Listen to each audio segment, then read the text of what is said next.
Banyak ya.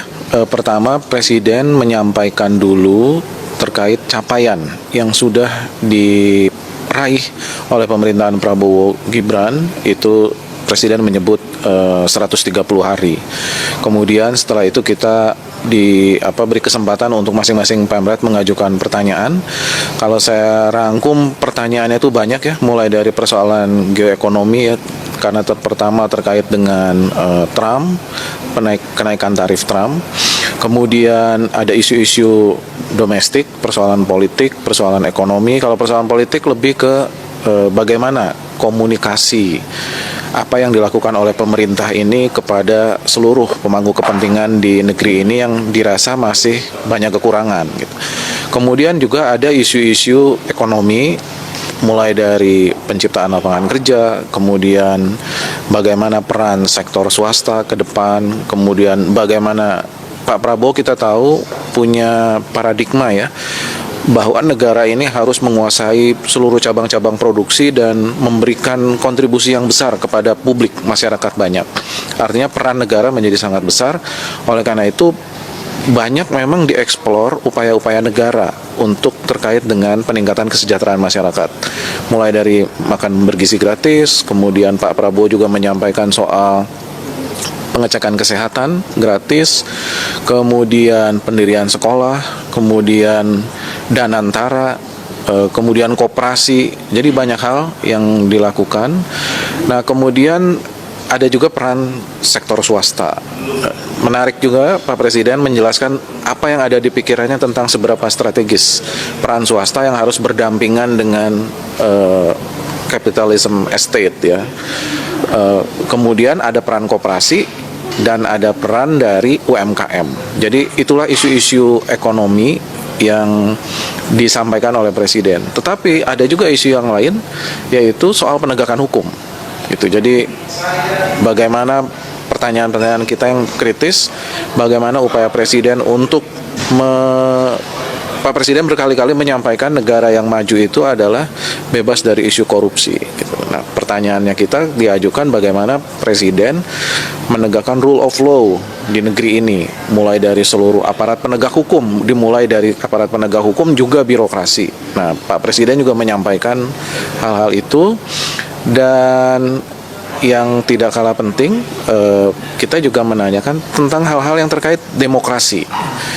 Bagaimana Presiden merespon tentang kegelisahan dari civil society dan yang lain-lain. Ada berbagai macam demonstrasi yang sedemikian besar, kemudian ada tindakan dari aparat juga yang cukup represif, itu seperti apa. Jadi banyak sekali tema, dan terakhir juga termasuk olahraga. Bagaimana peluang timnas kita ke depan. Dan di situ semua Presiden menjawab secara terbuka, secara spontan, tidak ada materi yang disiapkan secara terinci oleh Presiden, karena memang pertanyaan yang kita ajukan juga pertanyaan yang bersifat spontan gitu. Mungkin itu, Mas. Ya, hampir semua tema yang hot saat ini sempat ditanyakan ya sama Pak Prabowo. Itu bisa 6 jam, 8 jam nggak cukup. Tadi rasanya 2 jam, tapi akhirnya 3 jam lebih.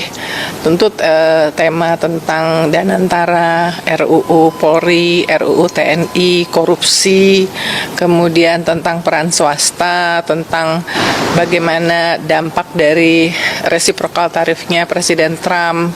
Kemudian tentu di awal Presiden menceritakan capaian di 130 hari MBG, kemudian pembangunan infrastruktur dan lain-lain. Jadi, tapi yang highlightnya menurut saya yang menarik satu, kami itu tidak ditanya mau nanya apa, sehingga Presiden itu tidak tahu kami akan nanya apa, termasuk akan dikritik soal apa.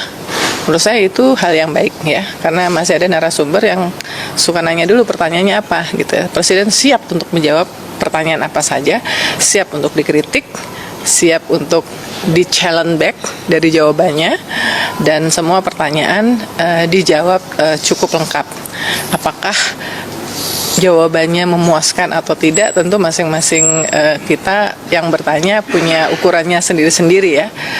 Tapi menurut saya ini langkah yang baik untuk menggambarkan keterbukaan dari pemerintahan Presiden Prabowo karena kan beliau mengakui bahwa ada masalah soal komunikasi publik.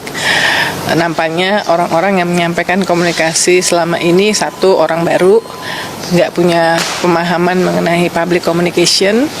Kemudian yang kedua juga tidak secara langsung mengetahui proses pembuatan keputusan yang berakibat bagi publik. Nah, ini kan kita bisa tanya dan dijawab langsung sama presidennya. Jadi ini kesempatan yang langka yang harus dimanfaatkan oleh siapapun gitu. Ke depan acara semacam ini akan ditanda kutip ditradisikan itu atau gimana, Mbak? Ya, tadi Pak Wamen Komdigi Anggaraka Prabowo mengatakan bahwa rupanya Presiden merasa suka dengan interaksi tadi, meskipun ada kritik-kritik, dan berharap bahwa apakah setiap 1 bulan atau tiap 3 bulan diskusi dengan media ini akan dilakukan.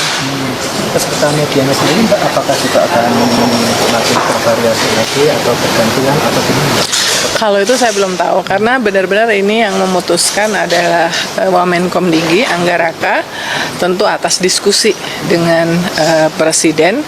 Makanya kan tadi nama satu-satu dihafalin sama Presiden ya. Jadi tentu Presiden mungkin memilih untuk kali ini media yang mana, tetapi ya tidak tertutup kemungkinan bahwa untuk yang berikut-berikutnya termasuk brainstorming. Artinya sebelum kebijakan publik itu diluncurkan, kan bisa juga untuk berdiskusi dengan media ya, masukan-masukan, terima input, dan media itu kan kayak jadi mata dan telinganya dari masyarakat ya, sehingga kita bisa menyampaikan masukan-masukan itu sebelum kebijakan itu diluncurkan ya. Yang pasti kesempatan untuk bisa berbincang, bertanya langsung dengan orang nomor 1 di negeri ini, dengan Presiden, itu kesempatan yang berharga untuk siapapun, terutama untuk media.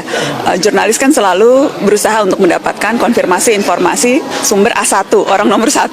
Dan karenanya ketika kemudian saya dilibatkan untuk juga terlibat dalam wawancara bersama 6 jurnalis yang lainnya, ini kesempatan yang berharga. Yang kemudian tadi kita lihat waktu yang diberikan juga sangat generous begitu ya. Waktu rekaman dari mulai jam 9 pagi sampai hampir jam 1 siang.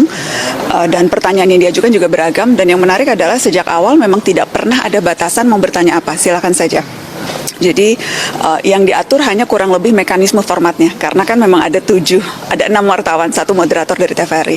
Jadi yang diatur hanyalah wartawan bertanya, seharusnya 1 pertanyaan dan 1 follow up questions, dan kemudian mutar begitu. Tapi kemudian dalam perkembangannya kita juga lihat Pak Presiden tidak keberatan ketika kita juga mengajukan pertanyaan-pertanyaan follow up yang lain, seperti ketika misalnya saya bertanya soal RUU Polri, walaupun moderator kerap berusaha memotong begitu ya, tapi kemudian Pak Prabowo malah justru tidak apa-apa, silakan bertanya saja, karena memang saya merasa sayang kesempatannya ketika kita mengkonfirmasi isu yang penting dan tidak mendapat jawaban tuntas, padahal yang kita tanyakan langsung orang nomor 1 di negeri ini. Jadi itu yang membuat saya kemudian juga merasa bisa bertanya follow up questions yang lebih mendalam. Artinya bukan cuma pertanyaan formal, tapi juga ada pendalaman-pendalaman ya, Pak? Ada pendalaman terhadap isu. Walaupun saya yakin pasti tidak puas begitu ya, pasti maunya ada lebih panjang, maunya lebih mendalam dan sebagainya. Tapi sebagai awal, saya rasa ini mudah-mudahan bisa jadi tradisi yang diteruskan, membuka kesempatan kepada media untuk bertemu dan bertanya langsung. Tadi itu pertanyaannya istilahnya disampaikan lebih dulu atau spontan itu? Sama sekali tidak ada pertanyaan jadi Pak Prabowo tidak tahu, kemudian Mas Angga Wamenkomdigi yang memang mengatur wawancara ini juga kita tidak beritahu, bahkan sesama kami jurnalis pun tidak tahu yang lain akan bertanya apa begitu. Jadi kalau saya sendiri sudah menyiapkan sejumlah pertanyaan, Mbak Uni juga tadi menyiapkan sejumlah pertanyaan. Jadi kalau memang sudah ditanyakan oleh teman kita yang lain, maka kita akan bertanya topik yang berbeda. Karena kalau tadi dilihat kan dari awal tuh pertanyaannya berbeda-beda begitu. Karena ya memang di awal kesepakatan antar jurnalis adalah ya kalau sudah ditanyakan, ya mari move on ke pertanyaan yang lain. Karena kan ada begitu banyak isu nih di negeri ini, dan kesempatan untuk bertanya juga kesempatan tidak sering-sering banget begitu. Jadi ya sebisa mungkin diversifikasi pertanyaan, dan rasanya itu yang memang terjadi pada saat tadi kita wawancara Pak Presiden. Pertanyaannya beragam, dari mulai demonstrasi undang-undang TNI, kemudian bagaimana proses partisipasi publik yang minim di proses legislasi, RUU Polri, bagaimana melihat Polri, kemudian juga tadi soal ekonomi, soal Presiden Trump dan tarif. Jadi cukup bervariasi menurut saya. Tapi Mbak Nazma, ya istilahnya kalau ke depan ini bisa dilanjutkan lagi, kalau keterlibatan media-media yang lain itu gimana Mbak? Artinya semakin banyak media juga yang ikut dilibatkan. Gimana? Iya, mungkin saya mungkin setelah ini, tadi saya sempat bertanya ke Mas Angga, Wamenkom DG, apakah ini akan jadi format yang baku. Akan dievaluasi tentunya, dan tetapi ke depannya kesempatan untuk media bertanya langsung, berbincang dengan Presiden, itu kesempatan yang menurut Wamenkom DG, Mas Angga, itu yang akan terus dibuka. Dan semakin banyak media yang bisa terlibat, karena kan media kan tentunya kan juga beda-beda prioritasnya, beda-beda target audiensnya. Jadi media yang khusus bicara seni, pertanyaan yang diajukan juga pastinya kan yang berkaitan dengan kepentingan pembacanya begitu. Media olahraga tentu nanti bertanya juga seputar isu-isu olahraga. Jadi semakin bervariasi media yang dilibatkan dalam pertemuan dan wawancara dengan Presiden, semakin kita bisa dapat perspektif yang beragam dari orang nomor 1 di negeri ini.